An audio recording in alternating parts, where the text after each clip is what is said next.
I'm Elena Blackburn, and I was doing this aesthetic and holistic medicine for 27 years, mixing it up. My initial education was in Latvia, in Riga, where I got my medical doctor physician degree. And then I went here in the United States, I got my naturopathic medicine degree. What inspired me? Inspired me understanding that beauty is health. So that's pretty much it.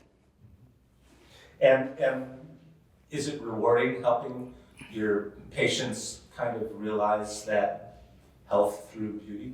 Absolutely. It's rewarding to educate them about sustainable beauty, which is through health. What are some of the biggest challenges you face in this industry? Probably one word, expectations. People come to me and some patients come and they expect quick fix. And my work is to educate them about the sustainable beauty, about the real way, right? So it is not only through advanced technologies, but through lifestyle, nutrition, hormone balance, and so on. Yeah, because the skin will regenerate. From inside out. Skin gets the nutrients and growing and rejuvenating from inside out. Are patients open to that, or are they still wanting a quick fix? Most of my patients are open. It's so wonderful. Yes, I'm very blessed. Well, balance is ultimate goal, right?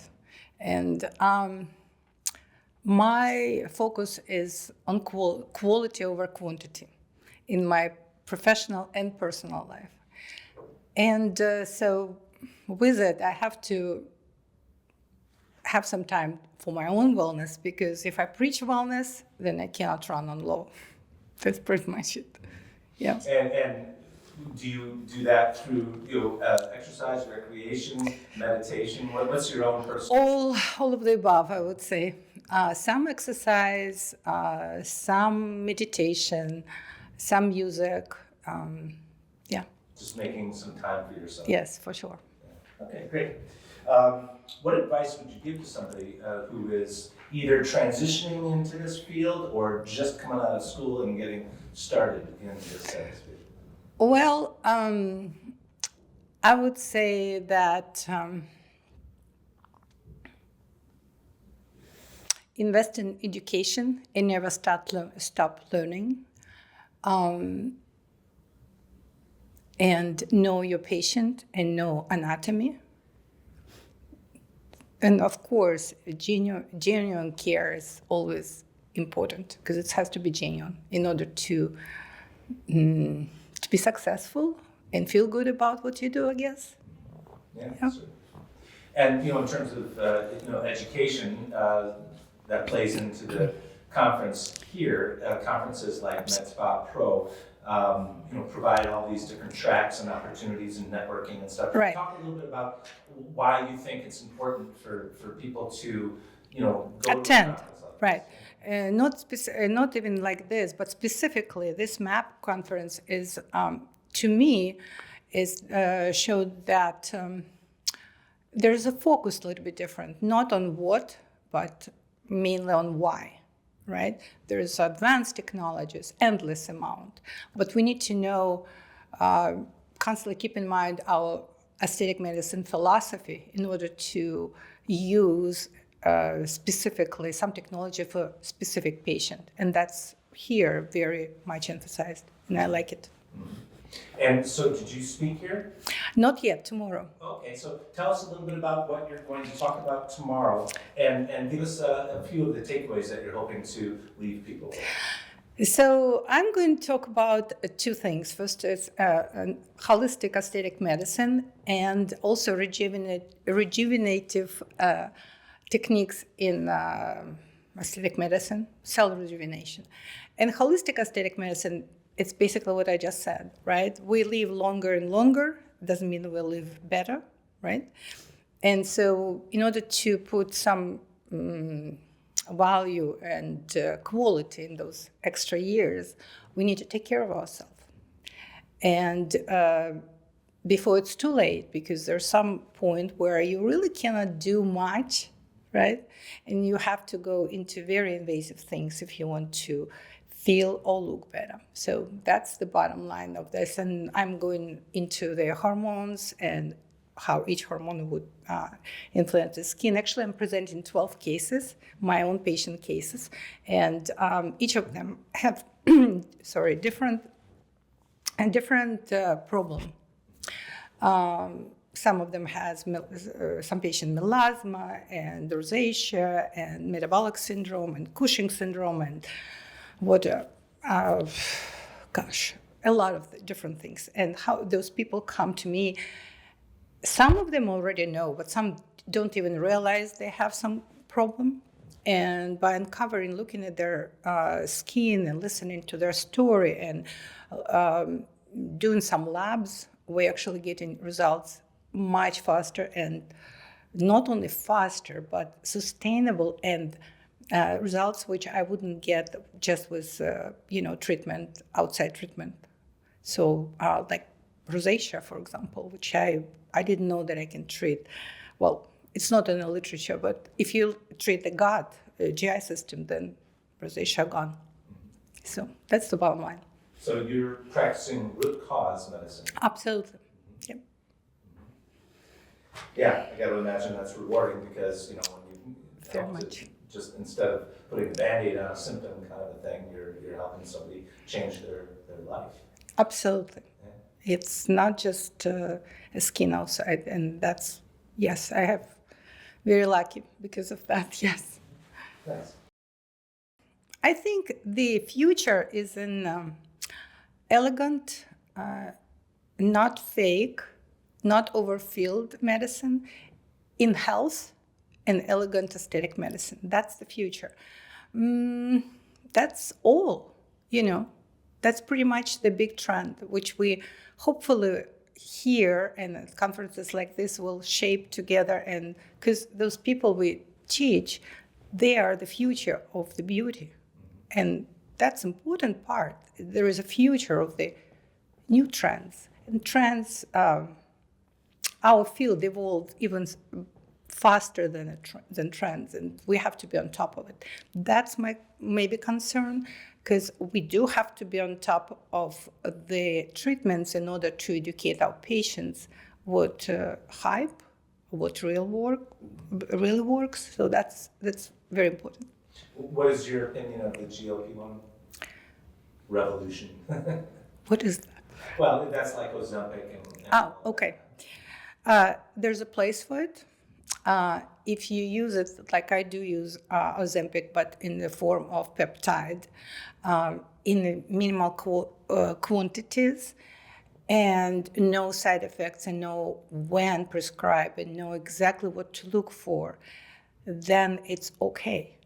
It's not panacea. It should not be used widely, because basically what the mechanism of action is causes dysbiosis and causes insufficiency of GI tract. So you have to be very careful making sure, especially in older patients, which are already losing their muscles and protein and stuff.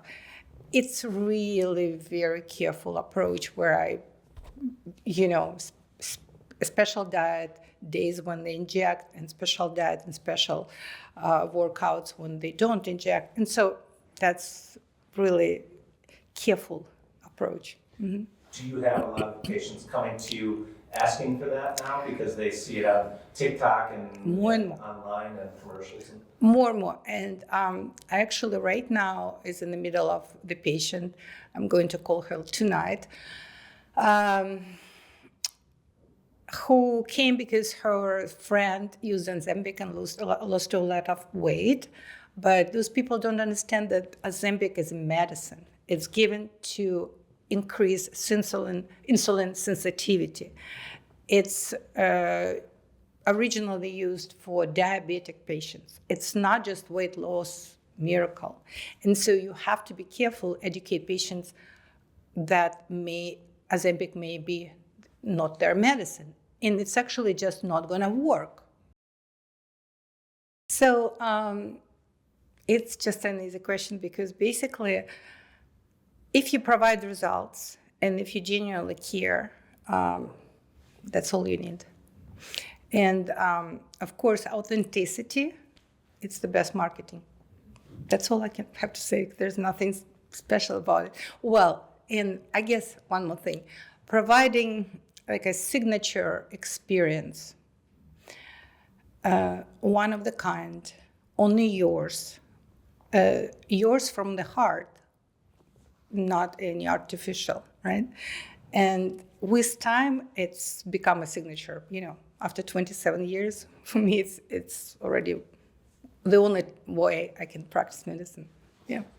How is it that you approach that signature experience? I don't know. Knowing their names, by knowing their kids, All of the, well, no, I don't have this perfect memory, No, it's, I have to say it's mainly, it's not only knowledge, it's intuition. It's knowledge already beyond my conscious, I think, because I'm looking at the person, I already have some ideas, what can go wrong, what can be wrong. And then talking to them, they talk to me, yes, they not necessarily I remember the names, but I do remember the facts. I remember what happened, why they sad today and why they're happy tomorrow, right?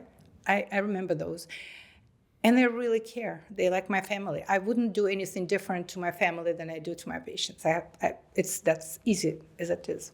Mm-hmm. In those conversations, do you find that it's important to learn about their lifestyle, their home life, their work life, that, more than just what they eat and how many times they exercise, but other things about, Absolutely.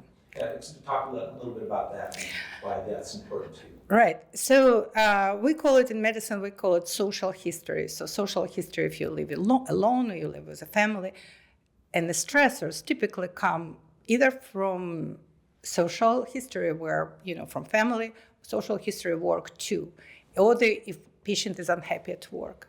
Unhappy at work, it's constant cortisol, and constant cortisol is damage to skin, not only skin, but many organs, right? So it's just, I guess, what we think, what we read, what we listen, is as important as what we eat, Yeah. I think the main thing here is important to teach our kids resilience, because resilience gives us a choice. Do we want to be positive or negative?